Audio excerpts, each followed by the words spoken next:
Let's look at the Auburn coaching search from a player perspective. In the world full of podcasts, he's the undisputed heavyweight champion of hot takes, an Auburn sports homer, master of the boog, and message board legend.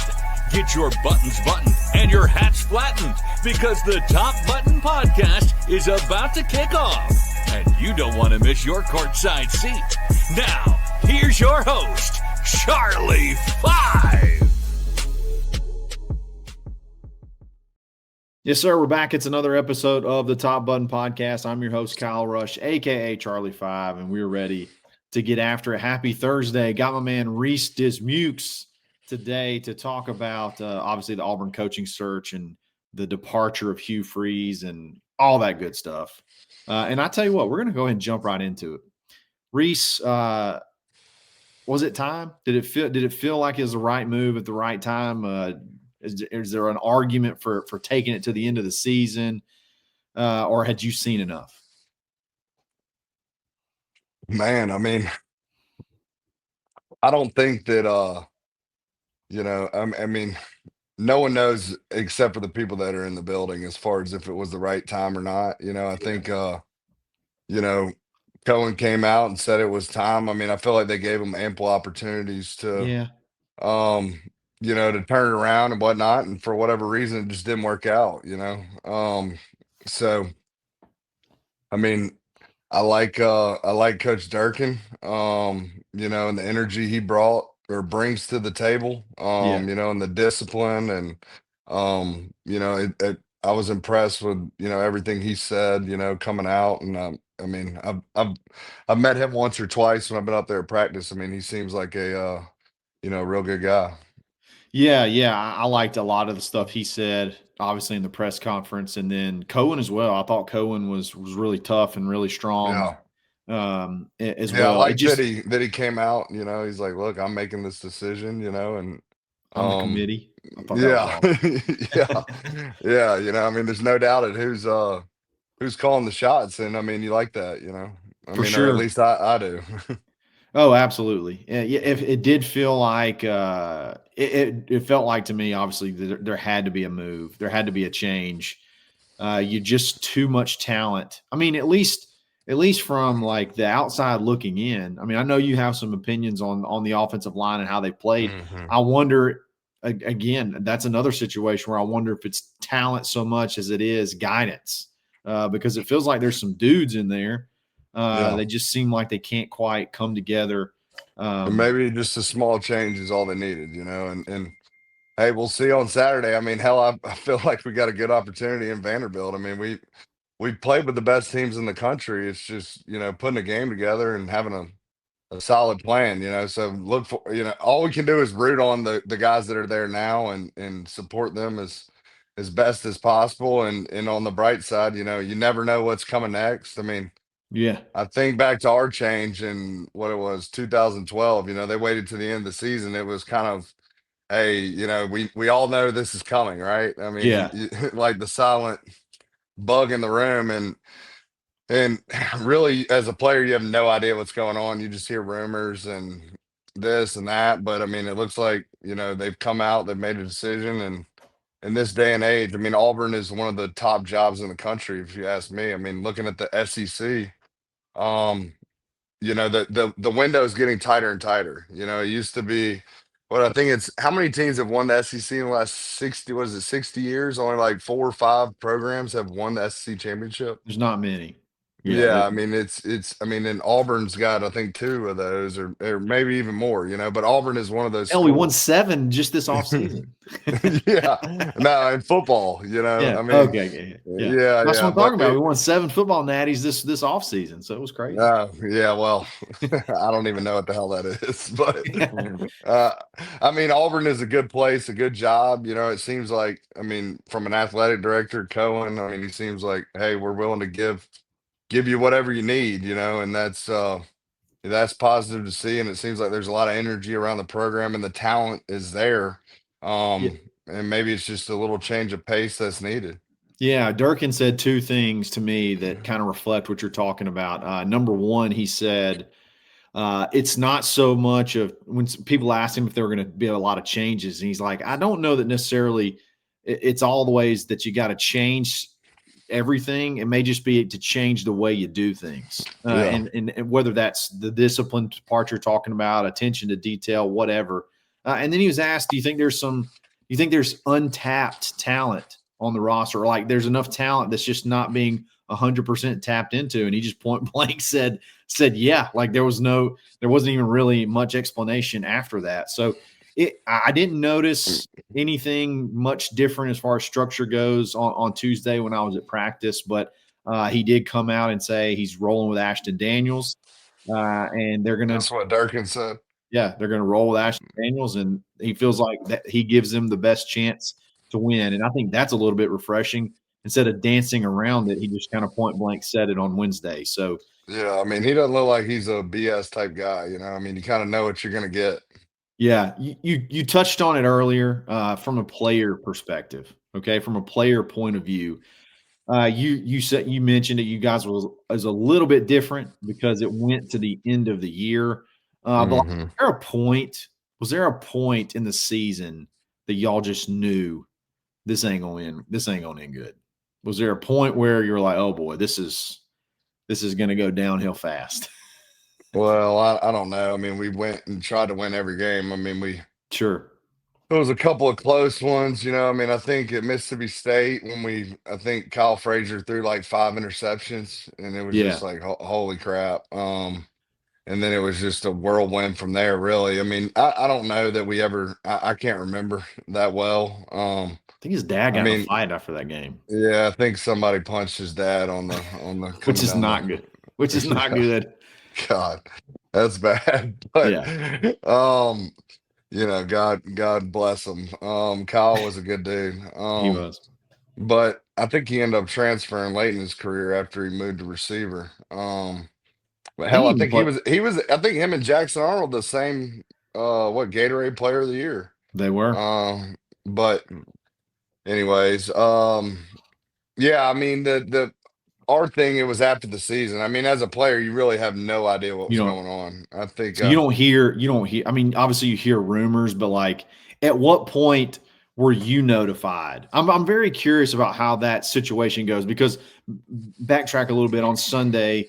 A lot of people thought it would be after like immediately after the game, like it could happen. hmm And then you hear there's like a players only or a players meeting called on a Sunday, which apparently was unusual under like the way that Hugh Freeze did things. They didn't typically have player meetings; they had coaches meetings on Monday. So a meeting's called, and on then Monday or Sunday. I'm sorry, Sunday on a players. There was a players meet. Players typically don't meet on Sundays under Hugh. Okay, so Okay. only coaches did. So a players meeting got called on Sunday, and then hmm obviously it comes out just before then. It's after. Is it before 1:30 or after 1:30? Is after. I think it was right around 1:30 is when the players meeting was. Well, when was it typically? I know the tea time is at 1:30. God.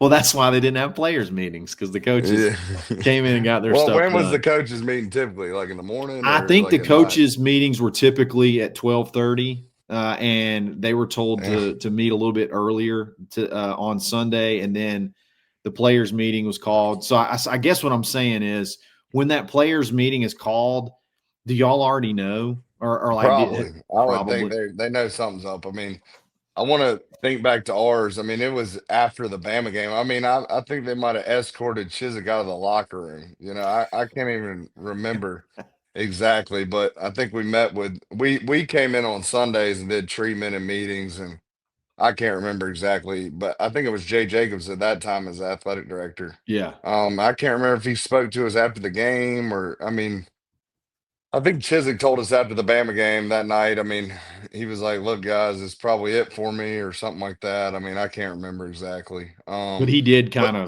at least get a yeah, chance. yeah. He kind of spoke to us after the game there, and then I'm pretty sure we met with Jay Jacobs, who was like, "Look, we're gonna have we report back on this date. You know, we're gonna let you know when we get you a coach, and Yeah. y'all got the next month off." I mean, that was 2000. 12. I mean, that was the best. I mean, we were energized. We got a month off. I went to the Bahamas with my That's roommate that's awesome. on his big yacht. But it was awesome. And then I got a call from Coach Malzahn and said, "Hey, I'm your new coach. We're gonna I win want a national let's championship." put a pin in that. I want to ask that. I want to dive into that in just a second. But before we do that, I want to give a quick shout out to me. If you're moving to the area, or you need to sell a house in the area, or you're looking to invest in the area, give me a shout. You can email me at kylerush@kw.com with Legacy Property Groups with Keller Williams. Got some really cool townhomes, a really cool townhome project that's coming up soon, very, very soon. If you want details on that, hit me up. I got a lot of stuff working. Show me some love, and I'd love to help your family out. It's Kyle Rush with Keller Williams. Kyle Rush at kw.com. We'll be back right after this.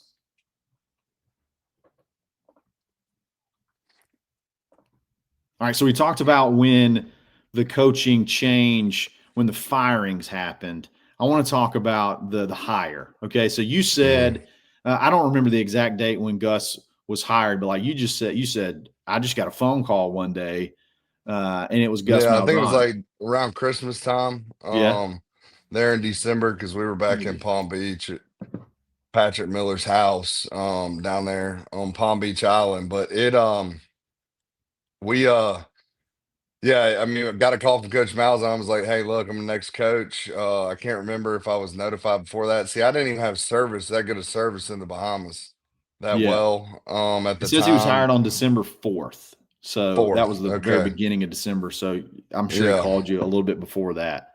Yeah, it might have been, yeah, somewhere around then. And we report back on this date. We gotta get to work. We got a good squad. Yeah. And let's get to work when we're gonna win the championship. And And that dadgummit, if was y'all didn't pretty go play for it, yeah, if y'all didn't go play yeah. for it the very, very, very first Yeah. year. Was he Yeah, a no, I man of? mean we go ahead. What did he say much other than that on the phone call with, "Hey Reese, this is Gus Malzahn. We're gonna win a national championship. I'm gonna be Yeah, head pretty coach." much that was it. I'm coming back to town. Let's get to work. You said It's like Patrick Miller was your roommate. yeah, hmm. So what was the story on him coming to Auburn? Because like he had committed Oh, committed or something or signed or something with LSU, and then yeah. and Les then Miles, one day he just Les, shows up at Auburn. yeah, Les Miles wanted him to pay for his first semester.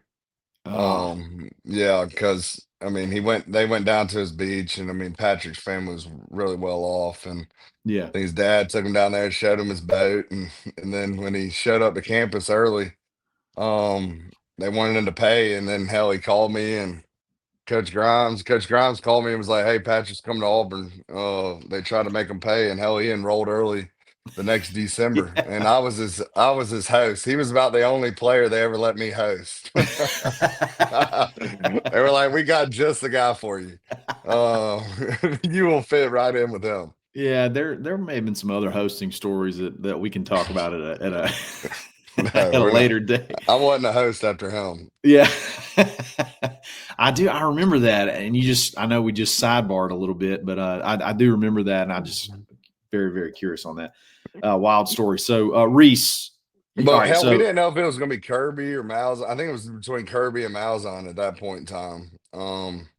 And then next thing you know, Malzahn got hired. So we so really didn't know who was did coming you or what. know did you know before he called, or did you have any idea? I can't remember. I mean, Yeah. we might have got a notification or something, or Yeah. I mean, hell, Twitter was just kicking off then. I mean, it really wasn't even the thing. So the long story short is typically players are for the most part out of the loop up until pretty close Yeah, to. not really involved. I So mean, it's way above our pay grade. I I mean, understand. most of the support staff stays the same. I mean, like with the trainers, the people, the equipment people, the people you deal with on a daily basis. I mean, who's going to be the O line coach? I mean, obviously, all that stuff takes place, but the people you're dealing with on a daily basis. I mean, like there was a lot of crossover. Russell had been there the year before. Right. The strength coach, and he was product of Yock. So him coming in, I mean, it was a lot of familiarities Sure. with what was going on. So I mean, kind of like now. I mean, hell, if they go with Durkin, I would imagine that, a lot of the people will stay the same potentially. Do I you think mean, that's why you guys came out so hot, like right out of the gate, because of a lot of that continuity? Do you think that played I, a big role in it? yeah, I mean, I think typically like with the equipment people and all that, I mean, you really don't stay. And then Malzahn had just been there the year before, so a Yeah, lot of us were familiar with his system, how it worked. I mean, so maybe the gap wasn't that much, but I mean, it sure. was really, with the new coach, it was almost like it was a good like, hey, okay, reset. Whatever happened with the staff before, it's over with. I mean, for me, it was like, hey, it's those fresh relationships, fresh people. Get to create not necessarily a new identity, but it's a hey, it's time to go to work, and hell, you got to prove yourself with these people as well. Yeah, So kind of like a fresh opportunity. yeah, for sure. So, with all that being said, you played at Auburn. I know what a question I want to ask you. Um, do you think? I mean, I know you said there wasn't, but like, do you think it should be like at least a checklist? You heard Cohen mention that he was going to lean on and he would take information from people in the industry. Do you think the players should have be able to weigh in, or do you think that's valuable, or do you think that could get to um, I don't want to tribal is not the right word, but like if you get in a camp and you kind of get fixated on a coach and then they ask you your opinion, you tell them, and then it doesn't end up being that guy. Like, do you think there's value in that, or do you think they should look at talking with the players about what they want to see in the next coach?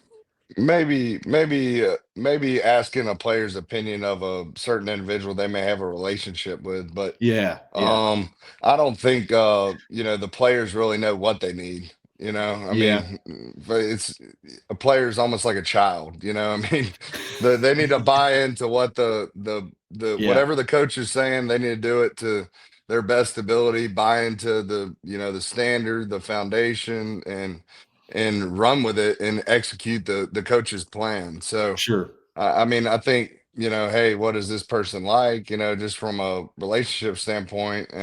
But I think anything other than that, I don't.